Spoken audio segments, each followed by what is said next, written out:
बात जम्मू कश्मीर की, जहां हॉट सीट कही जा रही अनंतनाग राजौरी सीट के लिए सियासी लड़ाई में अब पहाड़ी समुदाय की निर्णायक भूमिका है।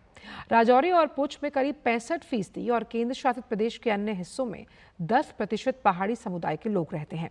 इस सीट पर चुनावी जंग के बीच तमाम मुद्दों के साथ साथ पहाड़ी समुदाय को अनुसूचित जनजाति का मिला दर्जा भी खासा सुर्खियों में है। कितना बड़ा फैक्टर है ये चुनावों में, इसी पर राजौरी में पहाड़ी समुदाय से बात की है हमारी संवाददाता रमा त्यागी ने। पहाड़ी समुदाय का मानना है कि इस आरक्षण से उनकी 4 दशकों की मांग पूरी हुई तो विभिन्न दलों की उस सियासत पर भी विराम लगा जिसमें पहाड़ियों और गुजर बकरवाल में विभाजन करवाकर राजनीतिक हित को साधा जाता था।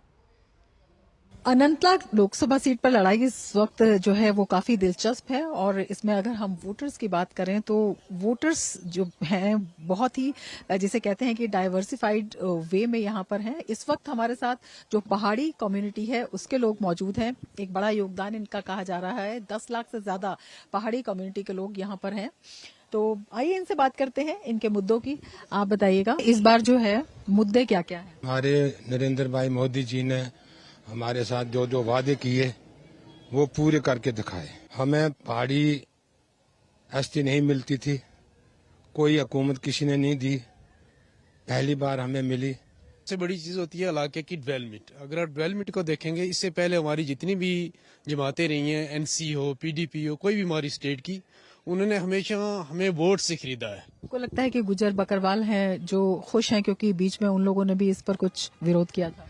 आम जो पढ़ा लिखा आदमी है वो तो खुश है। आप बीच में कोई सियासी लोगों की वजह से उनके अंदर कोई इख्तलाफात बुला रहे हैं, उनको गलत क्रिटिसाइज कर रहे हैं, उनके अंदर वो उनको गलत मोटिवेट कर रहे हैं। अगर एक पढ़ा लिखा इंसान वो तो खुश है, जब उनका 10% कोटा है वो तो उनको बराबर का है, उनसे कोई छीना नहीं जा रहा है। यहाँ तीन डिफरेंट यहाँ पार्ट बने हुए थे, कश्मीरी, गुज्जर और पहाड़ी, और पहाड़ियों को बिल्कुल डिनाइज किया जाता था, पहाड़ी को किसी सतह पर रखा ही नहीं जाता था। देखिए ये गरीब लोग यहाँ तो बैकवर्ड एरिया के लोग रहते हैं। हमारे बच्चों को देख लीजिए, हमारी एडमिशन को देख लीजिए, हमारे स्कॉलरशिप में भेदभाव था, हमारी एडमिशनों के अंदर भेदभाव था, हमारी नौकरियों के अंदर भेदभाव था, हमारी जहाँ रिजर्वेशन थी, रिजर्वेशन के अंदर हमारी जो नेता लोगों की अप्लाई के लिए ये भेदभाव था। ये भेदभाव खत्म हुआ, हम सब लोग बराबर हैं। अब जिसको पब्लिक चाहेगी वो जीत जाएगा। नरेंद्र भाई मोदी ने जो काम किए हैं वो आने वाले समय में भी कोई नहीं करेगा, ना इससे पहले किए ना करेगा। तो जम्मू कश्मीर में 10 लाख से ज्यादा लोग हैं जो पहाड़ी कम्युनिटी से बिलोंग करते हैं और अगर हम पुंछ राजौरी की बात करते हैं तो उसका 56% जो है इस पूरे इलाके में रहता है। इनका कहना है कि लगभग 40 सालों से 4 दशक से जो इनकी मांग थी वो पूरी हुई है। इसके साथ ही जो बॉर्डर पर सिक्योरिटी है, जो बॉर्डर पर सुरक्षा बढ़ी है, जो सीज फायर वायलेशन की घटनाएं कम हुई हैं, उससे एक सुरक्षा का भाव इनके अंदर आया है और इनका कहना है कि ये जो इनकी मांगें पूरी हुई हैं ये इनके लिए इस बार एक बड़ा चुनावी मुद्दा है। इसके साथ ही